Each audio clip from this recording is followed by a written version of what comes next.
Waitresses are adept at reading body language. So are wives who've lived under the same roof as angry drunks. And I had been both.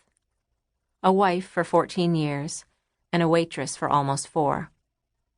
Part of my job was to know, sometimes even before customers did, what they wanted. I could do that with my ex, too.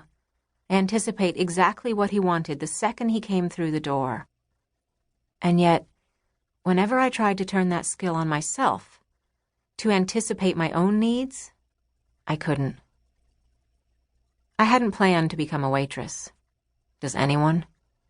I got the job at Café Rose after my ex died, and in the following 4 years, as I moved from grief to anger to a kind of numb limbo, I waited. I waited on people. I waited on time. I waited on life. Still, I actually kind of liked my job. Working in a place like Café Rose, in a city like New Orleans, you get your regulars, your favorites, and a few you try to pawn off on your coworkers. Del couldn't stand serving the local eccentrics because they were bad tippers. But I overheard the best stories. So we had a trade-off. I would take the eccentrics and the musicians if she waited on the students or anyone with babies and strollers. My absolute favorites were the couples. This one couple in particular. Strange maybe to say this, but I'd get butterflies whenever they walked in.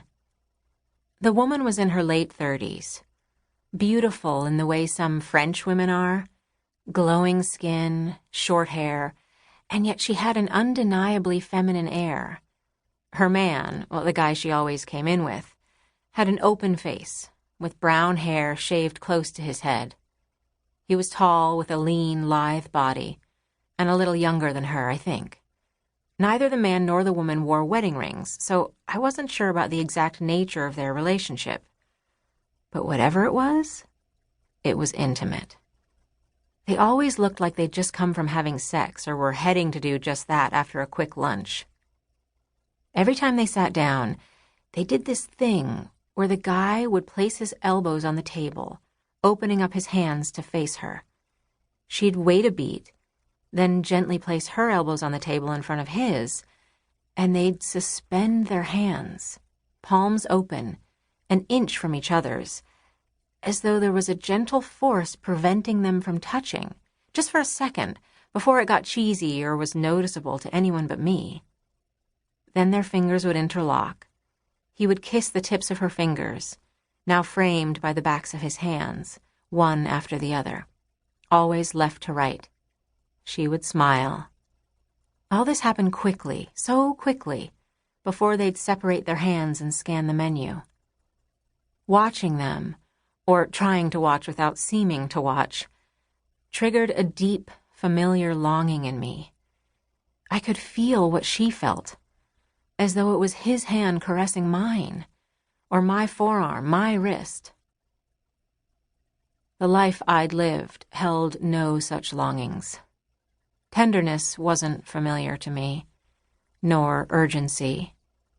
My ex-husband, Scott, could be kind and generous when he was sober, but towards the end, when his drinking had him by the throat, he was anything but.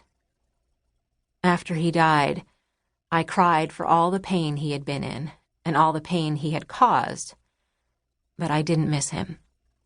Not even a little. Something atrophied in me, then died, and soon 5 years had passed since I'd had sex. 5 years.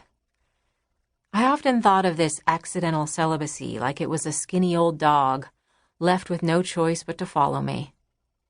5 years came with me everywhere, tongue-lolling, trotting on its toes. When I tried on clothes, 5 years lay panting on the floor of the change room, its gleaming eyes ridiculing my attempt to look prettier in a new dress. 5 years also parked itself beneath every table of every tepid date I went on, slumped at my feet.